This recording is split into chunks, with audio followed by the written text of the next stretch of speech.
గోదావరి అనే తీరంలో ఒక చిన్న గ్రామంలో రామయ్య అనే ఒక పేద రైతు ఉండేవాడు. అతను అంతులేని కష్టంతో జీవితంలో పైకొచ్చి తన జీవితకాలపు పొదుపుతో కొంత భూమిని సంపాదించాడు. ఆస్తి అనేది పిల్లల కోసం మాత్రమే కాదని, వారి భవిష్యత్తుకు భరోసా అని నమ్మాడు.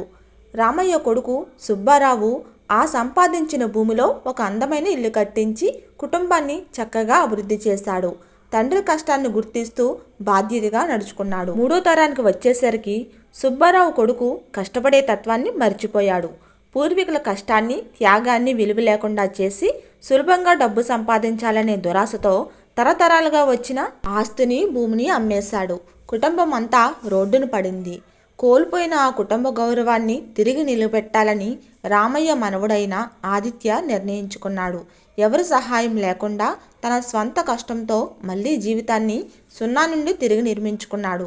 ఆస్తిని శాశ్వతంగా ఉంచేది డబ్బు కాదని, మనసు సంపాదించుకునే మంచి విలువలేనని నిరూపించాడు. ఈ 4 తరాల కథ ఆస్తి కంటే సంస్కారం, విలువలు, కష్టపడే తత్వమే గొప్పదని తెలిపే ఒక ప్రసిద్ధ తెలుగు నీతి కథ.